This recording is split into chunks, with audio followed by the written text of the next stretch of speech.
Bismillahirrahmanirrahim. Assalamualaikum warahmatullahi wabarakatuh. Waalaikumsalam warahmatullahi wabarakatuh. Teman-teman, dalam kehidupan tercipta makhluk baik yang nyata maupun yang tak kasat mata. Kita yang nyata menyimpan banyak cerita dan yang tak kasat mata menyimpan banyak rahasia. Hari ini saya Robi Purba atas izin Allah bisa berada di sini di studio dari dua orang yang sangat-sangat luar biasa sekali dalam membantu orang, dan ini kita sekarang sedang ada di studio Mata Langit yang berkolaborasi dengan Bada Maghrib. Terima kasih sebelumnya Mbak Ratna Panglima Aku atas juga terima waktu kasih dan nih kesempatannya diajak ya. kolab. Terima kasih banyak ini ya.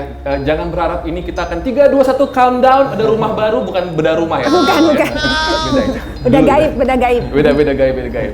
Oke, jadi sebenarnya ada alasan tertentu buat aku pribadi main ke sini. Banyak sekali hal yang pengen aku tanyakan kepada Panglima dan juga Mbak Ratna, khususnya untuk mengedukasi kita yang masih bisa dibilang antipati dan skeptikal tentang dunia gaib. Sebagai manusia tuh sesungguhnya berapa persen sih kita harus mengimani dunia gaib atau makhluk gaib, percaya sama mereka? Nah, nanti mungkin setelah mendengar obrolan-obrolan ini kita akan semakin percaya. Tapi sebelumnya, ini bukan acara gosip, cuman saya mau nanya sama Mbak Ratna. Mbak Ratna senior banget, artis.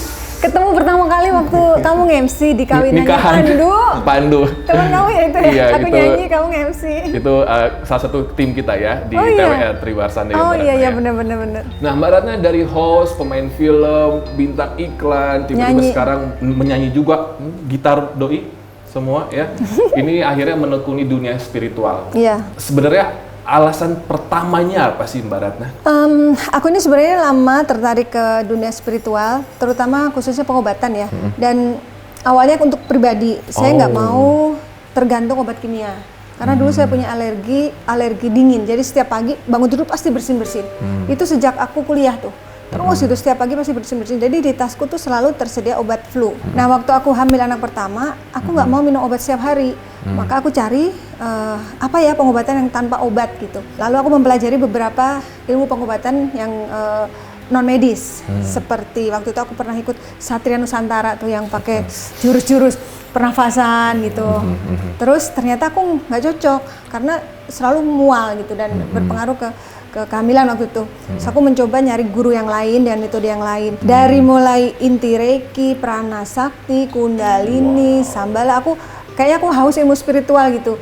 Yang tujuannya awalnya untuk pengobatan diri sendiri. Ternyata makin aku dalam mempelajari, banyak hal yang aku membuat tertarik gitu. Ternyata dunia spiritual itu bukan hanya untuk pengobatan, bisa untuk penerawangan, bisa untuk proteksi diri. Yang jelas untuk bisa meningkatkan keimanan kita kepada Allah Subhanahu wa taala gitu. Karena kita ini hidup di alam semesta yang ada makhluk lain ciptaan Allah selain manusia. Dan dari situlah aku mulai tertarik mempelajari hal itu. Nah, sampai 15 tahun kemudian aku ketemu sama Panglima Langit dan aku waktu itu ada usaha restoran, sempat restoranku diganggu. Jadi waktu itu restoranku buka, tapi temanku nelpon, kok aku muter-muter nggak ketemu sih yang mana restorannya kayak gitu. Terus ada juga temanku nelpon, kok tutup terus katanya. Loh, padahal saya nggak pernah tutup, tanggal merah, hari besar buka terus gitu. Ternyata emang ada yang ganggu. Nah, waktu itu Panglima, aku udah kenal lama sebenarnya, udah kira-kira 1 tahun kenal. Beliau main ke restoranku. Terus Panglima bilang kalau ini ada yang ganggu ini gitu, bisa bantu nggak dibersihin? Oh bisa, kita zikiran nih sama-sama dengan semua karyawan, kita zikiran. Malahan waktu itu ada karyawanku yang kesurupan waktu di terapi. Karena dia bilang laporan sama saya kan, Bu, saya kemarin diganggu, ada sosok hitam besar yang nyeret saya ke bawah, saya dicekek sampai sesak napas. Di ruko itu, di restoran? Bener, di ruko. Memang bangunan itu di ruko. Nah, sedangkan ini adalah karyawan andalanku. Jangan sampai dia keluar karena nggak betah, susah nyari karyawan. Makanya kata Panglima, iya itu ada hubungannya dengan gangguan itu gitu. Akhirnya di terapi, terus kesurupan dia ngaku emang ada yang ganggu. Sosoknya itu kalau nggak salah ada siluman buaya lah, ada yang ngirim kayak gitu. Jadi aku percaya hal gaib itu karena kan itu bukti keimanan kita pada Allah Subhanahu wa taala ya, karena makhluk gaib juga ciptaan Allah, bahkan keberadaan Allah sendiri maha gaib ya. Dari situlah aku mulai tertarik nih. Yang dilakukan Panglima itu pengobatannya sangat simpel gitu. Dengan terapi lada ditempel di ujung jari, lalu dengan doa-doa, tapi kalau memang di badan pasien itu ada gangguan, itu langsung kelihatan saat itu juga. Dan kebetulan pada saat itu selain gangguan yang saya alami di restoran, saya punya orang tua angkat, ibu angkat saya sakit dan nggak sembuh-sembuh gitu. Saya bilang ke Panglima, bisa bantu nggak? Ya udah bisa, kita datangin. Alhamdulillah ibu angkat saya sembuh, terus restoran saya juga juga alhamdulillah rame lagi ya. gitu yang tadinya sepi. Dari situlah saya penasaran kan, saya bilang sama Panglima, boleh nggak saya belajar ilmu Panglima gitu? Karena kan saya lihat juga bacaan doanya itu sangat jelas, doa-doa dari Al-Quran gitu. Kata Panglima, ilmu saya ini nggak sembarangan. Waduh, aku sombong amat saya gitu. Soalnya orang nggak boleh belajar ilmu saya kalau niatnya jahat. Niatnya untuk popularitas, untuk nyari duit, untuk kejahatan itu nggak bakalan bisa. Kata, waduh, ya udah. Kamu pantau deh hatiku, aku memang niat, saya pengen satu bisa membantu diri sendiri dan bisa membantu orang lain. Betul. Apalagi dunia artis kan ada masanya ya. Betul, saya pengen di akhir hidup saya nanti, saya tetap bisa bermanfaat untuk orang lain gitu loh. Di bidang yang saya sukai. Nah saya suka nih bidang pengobatan spiritual seperti itu. Dan singkat cerita akhirnya disetujuilah jadi muridnya beliau. Dikasihlah doa-doanya, diajarin cara terapi gini-gini. Terus akhirnya beliau bilang, ngajak saya untuk bagaimana kalau kita buka klinik berpartner. Oke, saya bisa belajar sambil saya learning by doing gitu loh, dengan menghadapi pasien berbagai jenis keluhan, berbagai masalah. Akhirnya dari situlah saya makin merasa memang saya harus di sini gitu posisi. Allah sudah diantar sama Allah ke sini Allah ya. takdirkan saya harus mempelajari ilmu untuk pengobatan, saya harus mengabdikan diri saya untuk masyarakat dan kita berpartner sampai sini, sampai sekarang sudah 2 tahun kita buka klinik. Masya Allah. Alamatnya nanti aku tulis di sini. Di sini. Ditulis ya. Ada alamatnya di sini. Nah, ini bisa lihat di ini dong, Instagram. Di Instagram kan juga bisa, Terus Instagram. di channel Mata Langit. Kita taruh di Mata Langit sini. Instagram ya. Nah, Mbak Ratna, berarti kan di sini adalah bisa dibilang sudah atas izin Allah Subhanahu wa taala. Dan Panglima juga melihat Mbak Ratna adalah murid terpilih. Iya. Karena dengan ketulusan hatinya. Karena kita tahu yang menyelamatkan kita di akhirat adalah amal baik kita. Betul, ya. diri sendiri. Pada manusia, doa kita dan lain-lain kepada Allah juga. Panglima, ini pertanyaannya ke Panglima nih. Mbak Ratna, ketika dekat dengan Panglima, menjadi murid dari Panglima, partner bisnis atau partner pengobatan dari seorang Panglima, apakah serangan santet malah semakin kuat ke beliau atau malah berkurang? Orang-orang takut, jujur. Mungkin Benar. Tapi memang itu benar. Nanti coba, kan banyak orang iri. Orang buka restoran aja begitu kan, apalagi misalkan dekat dengan guru spiritual, pasti semakin diserang. Panglima ceritakan. Oh gitu ya. Kalau serem. yang pernah saya alami sih banyak sih Mas.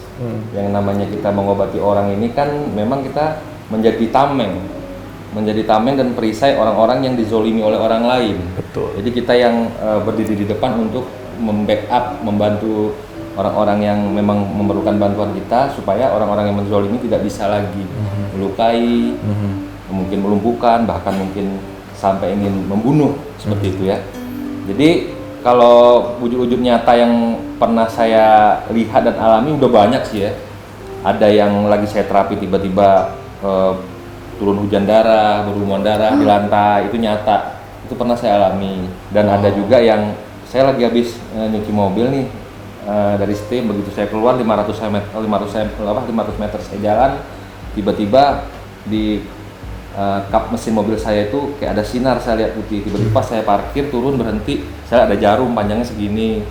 Jadi jarum itu terbang, langsung berhentinya tuh di kap mobil saya gitu. Dan itu menghalangi pandangan. Menghalangi kan silau. Jadi silau. Kok sinar nih putih-putih, saya turun berhenti. Pas saya lihat kok jarum panjang segini. Ada kiriman santet yang nggak nyampe, langsung jatuh. Saya ambil, saya simpan jarum itu dan masih ada jarum itu saya simpan, cuman saya lupa naruh ya.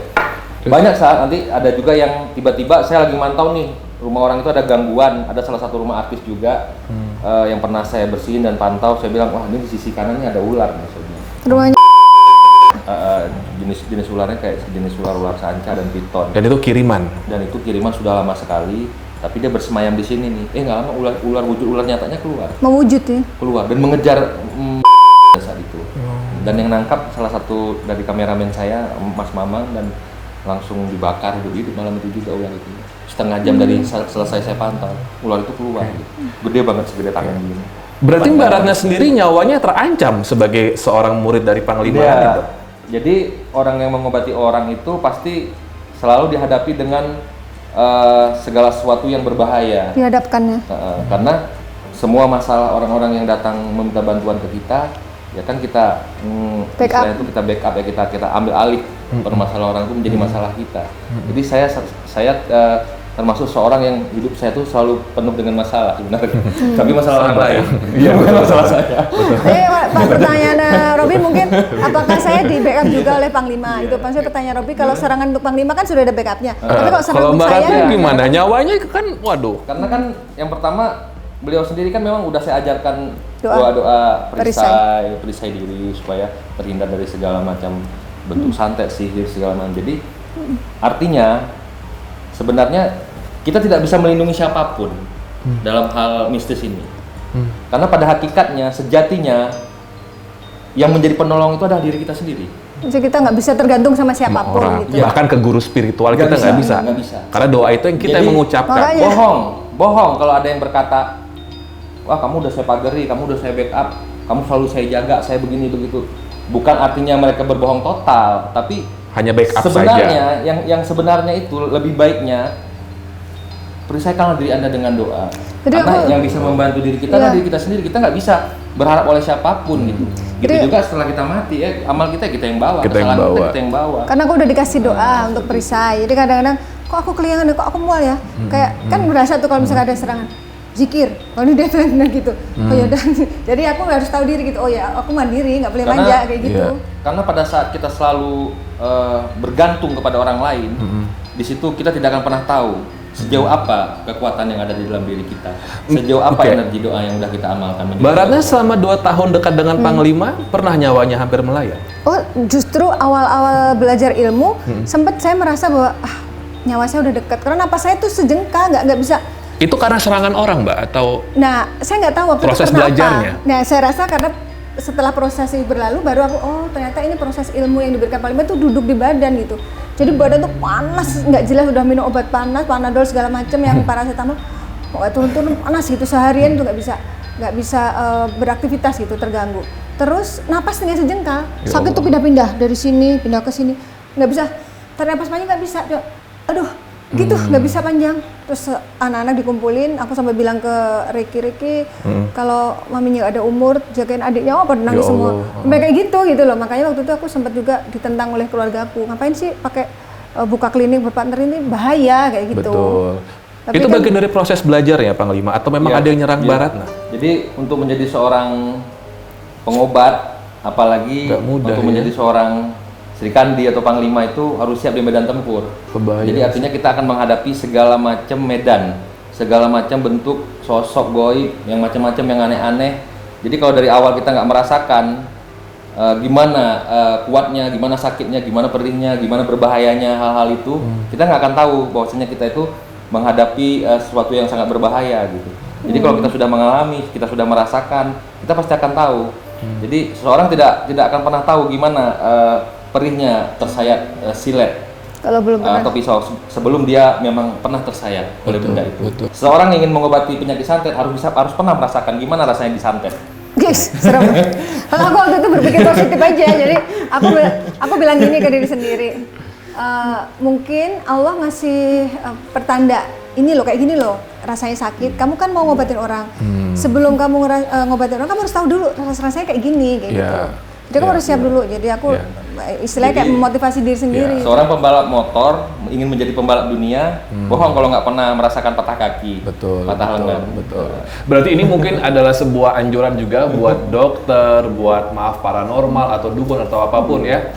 Jangan rasakan duitnya dulu, rasakan sakitnya dulu. Kalau misalkan Anda rasakan dulu duitnya, maka Anda akan bisniskan banget kemampuan Anda. Tapi kalau Anda bisa rasakan sakitnya pasien Anda, pasti Anda akan membantu dengan Memang cerdas kamu. seikhlas mungkin. Betul ya Mbak Ratna ya? Cuman permasalahannya kenapa Mbak Ratna terpilih akhirnya setelah Iya. Pangeran Pak Panglima. Panglima sombong, Iya. ilmu saya nggak sembarangan loh. Iya, iya. Tapi akhirnya Mbak Ratna terpilih. Banyak yang mau jadi muridnya, kok nggak mau deh. Tolong Panglima. Saya mau. Mau jadi murid. Nggak bisa ya, saya nggak pernah disantet alhamdulillah. Tapi nggak tahu juga ya, nanti saya tanya ya. Tapi kenapa Mbak Ratna Panglima? Jadi kalau berbicara terpilih atau tidak terpilihnya, itu kita berbicara bahwasanya kita hidup di alam. Air, angin, api, tanah, pertemuan, jodoh, pertemanan, persaudaraan, ilmu juga termasuk jodoh. Karena memang itu nggak bisa direncanakan yang sifatnya saya akan wariskan ilmu ini misalnya ke anak saya akan wariskan ilmu ini ke saudara saya. Kalau memang tidak ada takdir, takdir pertemuan ilmu itu ke tubuhnya orang itu nggak akan pernah bisa, Mas. Nah, jadi belum tentu misalnya orang tuanya itu sakti, anaknya sakti juga, atau orang tuanya lu seorang pengobat, anaknya pengobat juga, belum tentu selamanya kan seperti itu. Ya, kalau nggak Jadi memang- ditakdirkan nah, ya. Jadi memang berbicara lagi ke arah Mbak Ratna, memang ya ini adalah sebuah pertemuan pertemuan yang awalnya tadi diperkenalkan oleh seorang teman, sahabat, sehingga saya tahu beliau suka Spiritual. ilmu-ilmu spiritual, dan dia melihat sendiri cara pengobatan saya, dan dia tertarik, katanya sangat simpel, sangat gampang dipelajari, nggak sulit, tapi kekuatan energi bisa dirasakan, katanya menurut keterangan dia terhadap saya gitu. Jadi beliau mengambil keputusan untuk mencoba Belajar. berguru dan belajar kepada saya, dan saya juga awalnya nggak langsung mengiyakan juga, tapi mungkin memang sudah saya melihat batin saya mengatakan ya udah ajarkan saja gitu. Jadi kayak seperti ada petunjuk di dalam jiwa saya untuk mengajarkan, ya langsung saya ajarkan gitu. Dan kemudian sampai berpartner sampai saat ini, ternyata kata hati saya yang awalnya tadi untuk mengajarkan berjalan terus sampai ke detik saat ini gitu. Kita terus mengobati orang. Jadi yang menyerang Mbak Ratna waktu itu, yang menggelapkan bisnisnya, menyerang orang tua, mohon maaf Mbak Ratna ya, bahkan Mbak Ratna pribadi dan kehamilannya, sosok apa Panglima waktu itu yang terlihat? Pertama kali terdeteksi itu apa? Asalnya dari mana? Kita nggak harus nyebutin orangnya siapa, cuman bentuk santet atau apa nih ilmu hitamnya?